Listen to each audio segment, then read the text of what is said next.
No. Now we're live. All right. Welcome everybody. Ryan here from the Bass Shed Academy. I'm here with Dr. Matt Hare and Marina Karr-Koussevitsky. Thank you. I was just practicing it off mic, trying to figure it out. We're here with the Karr-Koussevitsky Bass. It's true. Yeah, it's here it is. Southern California for a couple of weeks. Yeah. When did it get into town? Oh my gosh, it got in Tuesday night. Right? Yeah. So it got in Tuesday night. Aaron from Hare House. My friend was supposed to fly out and get it, and Aaron was just like, "Oh, I'm driving out," and he drove out like 9 bases and a couple. Wow. We had like this crazy bass hang at UCI. Oh yeah. And he brought 2 of his basses, number 28. Okay. So yeah, it's been here since Monday. Okay. We've been getting to know each other. Yeah. We've been commenting on the dimensions. So it's a little bit shorter string length. It's pretty skinny this way, but then the strings, this is almost like 5 string spacing, but there are only 4 here. So it's very much less than an inch between the strings. So I'll go to cross the string and it's already there. So yeah, we're getting to know each other. How different is this bass from your bass, and like how big of a learning curve is it for you to adjust to this bass for the concept? I worked at Lemur for a while, and I had my own key, and I got tired of embarrassing myself when it'd be like, play this half size with this French, or play this full size with this German. So I would stay after hours and play everything. So I don't feel it's not huge usually. Like I feel like there's kind of a process, and don't panic, do the harmonics, and just so hopefully I can spend most of my time on this instrument outside of teaching, as we run into performances. Yeah. But then there have been a couple times where I'll go someplace, and even just where it sits on my body, things aren't where I expect them. Right. Yeah. Right. I noticed the carbon fiber end pin. I know. Let me do this to the mic. I noticed the carbon fiber end pin. Do you know of any other upgrades between that and the slendering of the body, the shoulder that you spoke about? I know there's a really good article in the ISB journal if people are members and can get into the archive. But there was actually a dendrochronological study where there's a database of wood grain, and you can actually read it like a barcode. Oh wow! So like if I understand this right, the dark lines are the winter. So the minerals, the tree doesn't grow in the winter, so the minerals pile up in one spot. Stores its fat, kind of. Right, and then in the summer, the white. Yeah. Right? So if there are like 3 really wet summers, there'll be like 3 fat lines. So anyway, you can look at this database and compare the grains as long as it's quarter sawn. This is Bavarian from 17, whatever. So anyway, the article gets into the history of it and the stewardship of under Koussevitsky and under Hare, under the ISB now. So yeah, sweet. I also want to talk about this boat. So I walked in and saw that, and I had to ask about this before we got going. So you want to walk it over? It's to the camera. I'll let you hold this and start explaining. Sure. So Scott Wallace is an American bow maker living in Vienna. And most of what he does is restoration and replicas of Baroque and classical bows, which, in his words, he keeps doing the same 3 repairs over and over again. The tips break off, frogs kind of crumble, and as nice as the ferrule and the slide is, they aren't always, they don't always come out easily and can be damaged and nicked. So this bow was kind of like a daydream proof of concept where the tip is pre-broken. It's a separate piece of wood that's just lashed on with thread. There's not even any glue there.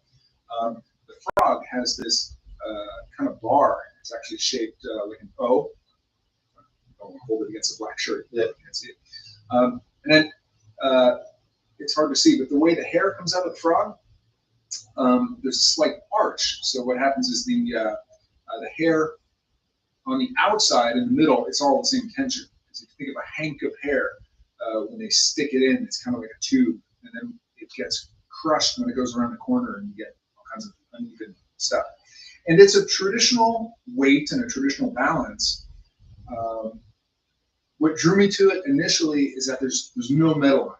It's I'm just a corrosive guy, and like when I get through the silver, there's all the stuff. When you see a silver boat, it's silver plated, and it's nickel underneath. And once I get to the nickel, everything turns green. Yeah. My hands smell like pennies. It's rough. So this is nice. The only metal on this is the screw that's inside. Okay. And now how do they? Let me see. Mike, make sure I get picked up. How would they replicate the weight of the metal? Because that's just taking out the metal is going to lessen the weight. So there has to be something in there to add to almost replace the weight. Do you know about how he does that in his construction? I would imagine this part adds quite a bit of weight. And in this, I forget what this is. I don't know if this the frog is ebony or ironwood, but it's a pretty dense wood. Okay. So the metal that you're missing, you've got big chunk of dense wood there. And then the whole tip, which should be Pernambuco, is ebony or iron. Okay. So maybe that's how we make sense. Yeah. Wonderful. Cool. So what can we hear? You guys are, well, let's talk about the concert that's coming up on March 17th. Yes. You'll be performing on the stage. You'll be performing the works of Koussevitsky and some other pieces. What else is on the program? Yeah. So on March 17th in Santa Ana, we're going to have a masterclass and then kind of a preview of a full recital that I'm doing in April. So March 17th, the masterclass, we've got 2 area students. One high school student who's going to play Chanson Triste, and then a college student who's going to play the first half of the Koussevitsky Concerto, and they're going to play it on his bass. Amazing. And they're going to play it with Marina. Wonderful. So if you don't, just to set the stage for Marina is often flown in to be staff accompanist at bass festivals around the world for recording. We know the rep. She knows the rep. She's played it all. It's fantastic to have her so nearby and use her hospitality.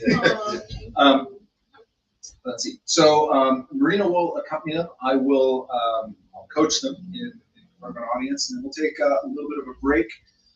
And then on the second half, I'll play actually some not Koussevitsky, because I thought, what a jerk to have students playing and then like, oh, I'll show you. So I'm going to do a piece or two of my own and some Mendelssohn. The owner of the home where the event is taking place, his wife was a violist, so we're going to play the second movement of the Bartok viola concerto, one very lyrical piece. And then so now this is our first rehearsal on this stuff. So we've been working through some Mendelssohn. Okay. This was originally a violin sonata. It seems like the violinists step over this piece to get to the concerto. They're just like they need that concerto. So this is right for the picking. It's a really sweet piece. I moved it from, I think it was originally in F minor, and now it's in C. So it doesn't change too much pianistically. You've blessed this piece. I showed it to you. And it sits really well in fifths. This bass is tuned in fifths, so it's like a contra cello or contra viola. So the bottom string here. So D is D. String number 2 is D. But string number 1 is A. So like if you had G and then fret 2 A, you had frets. String number 3 instead of A is down 2 tones to G, and then for the bottom I've got essentially the C extension C is now right there without any gadgetry or string.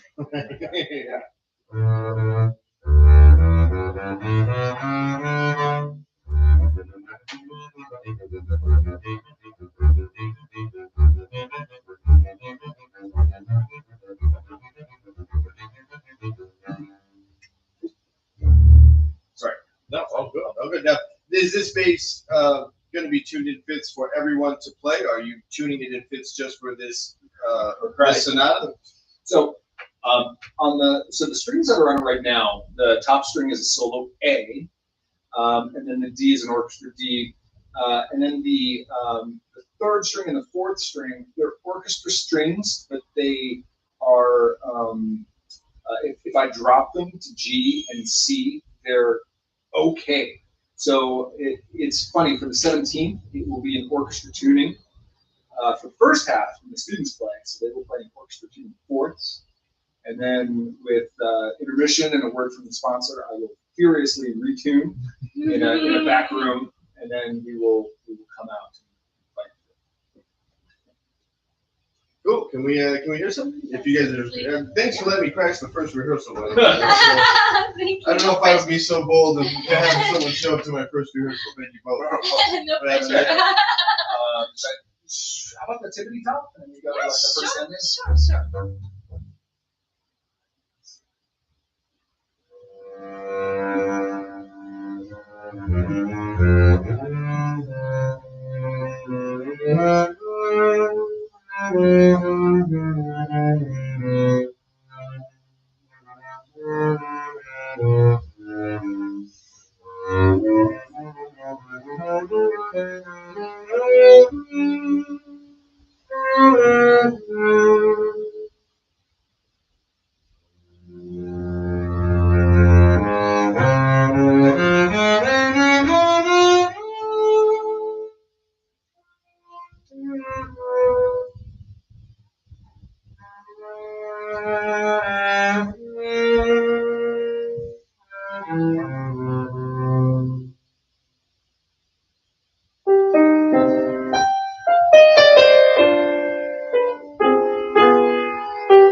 Bravo, bravo, bravo. So you're performing all the movements of the sonata?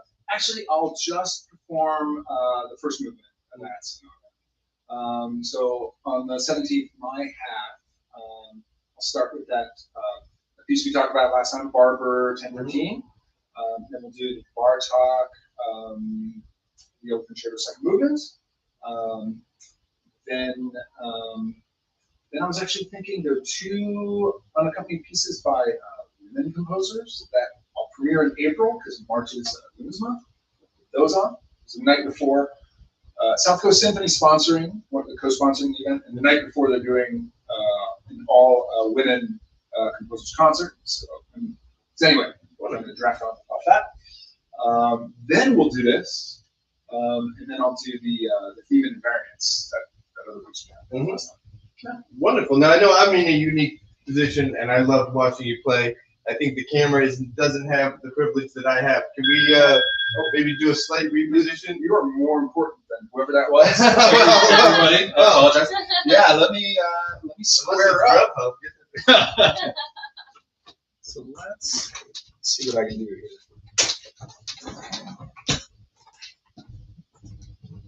All right. So yeah, I sit pretty low. I've worked with some Alexander people, trying to keep my feet flat. Yeah. I might need this anchor out.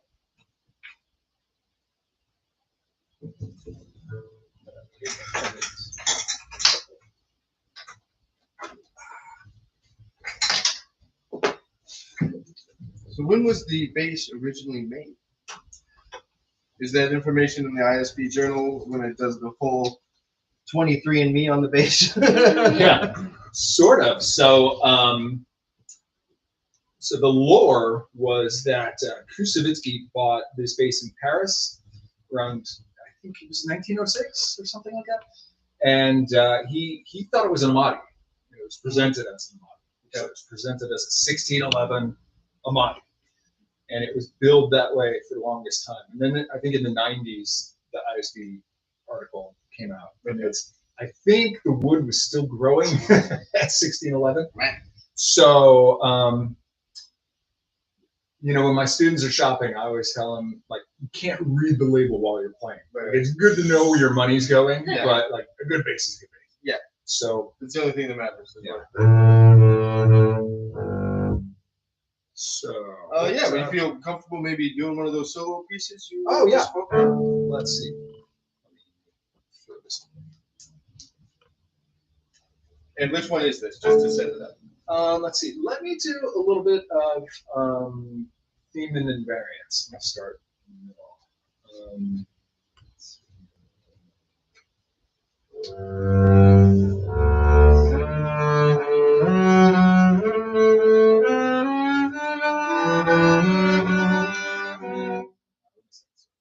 I haven't done this on this bass.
I wish. I don't think that this mic is doing that bass justice. Everybody listening, the sound in the room is much different than I'm sure we're all experiencing. This is fantastic. Great piece, great performance. Thank you both for letting me crash the event, and I look forward to seeing you both on the 17th. Absolutely, man. Thanks for having me. Thank you. Appreciate it. Thanks, guys.